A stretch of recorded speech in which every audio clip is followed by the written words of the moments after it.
Welcome to Hardcore Minecraft. Today I shall be beating this infamous game mode with only one heart. And the first thing I did, and the first thing that everybody should do, is raid the local towns members for their resources. But of course, since I'm not allowed to take damage, there's just pits everywhere.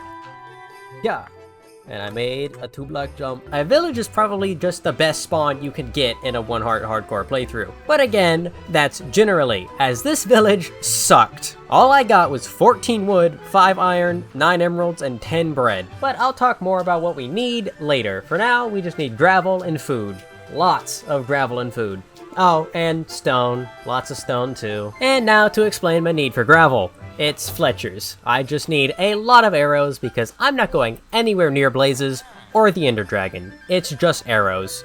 And after I finish settling business with the fellow cows, I am now done with this village. Right after I get some sand. But just because we're done with that village does not mean that we're done villaging. Especially because this one had a blacksmith, which is pretty cool because I got like 2 more iron. But the real reason I'm here is hay bales, which, lucky me, these 3 hay bales you see on screen are the only hay bales in this village. Lucky me again, there is a second village not too far away from the last village. And thankfully, this one actually has wheat. But of course, knowing me, not enough wheat, and I can't buy a bow yet. Normally when trading, I try to get 3 stacks of arrows and 3 bows before I enter the nether.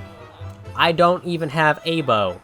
Unbreaking 3 book. You know, I don't think I'm gonna be living long enough to need that.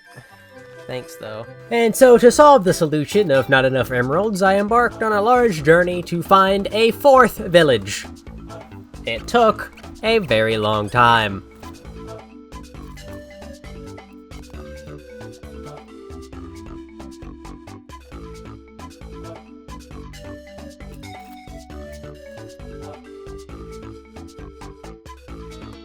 But of course, I eventually found my 4th village, and I left the village with 1 emerald. I'm glad I came all this way. So it's time to do the one thing I wanted to not do, stick trading. 40 minutes into the run, and I can finally buy a bow and go to the nether. But before I did that, I did a bunch of other preparation stuff that you probably don't care about, so let's go to hell.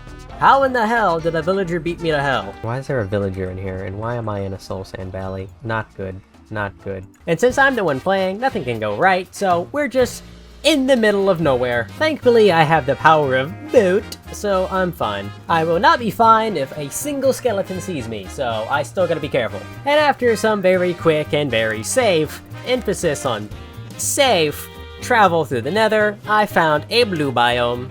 The perfect biome, because I am not going anywhere near a bastion. Don't even talk to me about it. I'm not going near a bastion. You cannot convince me. And of course I didn't even show the blue biome because what do you want me to do? Show me killing Enderman for 30 minutes? No, I'm just gonna show you the nether fortress because that's cool. Like, look at the situation I got into half a second after entering the fortress. Like, you really want me to show you killing Enderman? Like, who are you? You don't exist. You're not real. Like, did you just see that skeleton kill the wither skeleton for me? And now I just have to slowly approach or else I'm gonna get one shot. Then I gotta just crit out the skeleton myself. And look at him, he's all moving around. He's trying to dodge. I'm trying to dodge. I whiff a shot and then I smack him almost into the lava. And then he falls down. I almost turn my back and die, but then he's still there and I kill him. Half a second into the fortress. This shit's awesome. Yeah, that was kind of a cherry-picked example because the rest of the fortress just looked like this. Minutes of stress exploring the fortress have led up to this. Me drinking 1 potion I forgot to mention earlier, and just shooting the blazes. Real exciting.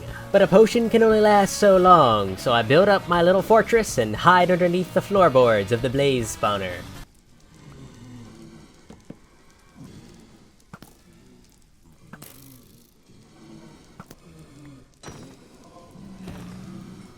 In case you are wondering why I skip so much stuff, it's because the video would just look like that. Anyway, I safely made it back to the portal. If you're wondering why I didn't show any of it, it's because, yeah, I got lost in the nether for 20 minutes, so I'm not even gonna bother showing it. But dude, look at this terrain. A village on an island surrounded by rivers and cherry groves and this mass meadow.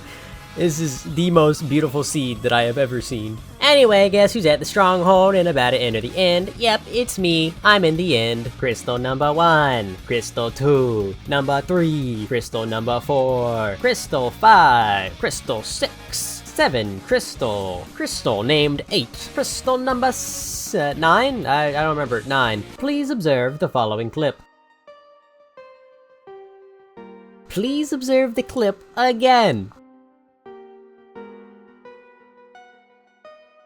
Please observe the clip for a third time.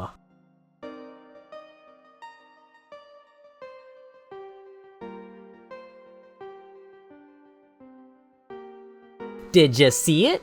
Did you see how I didn't look at the Enderman and died anyway? Because I sure did see it. Take a look at this image. You see how I'm not looking at him and he's not angry? Well, take a look at this image. I'm still not looking at him, but he's angry now. Moral of the story is that I literally didn't look at an Enderman and was punished anyway. And I'm not gonna try this again. I'm just not doing that. So that's the end of the video. Leave a like and subscribe if you enjoyed, and if not, then go away. This has been the Aperture Science Portable Quantum Tunneling Device, signing out.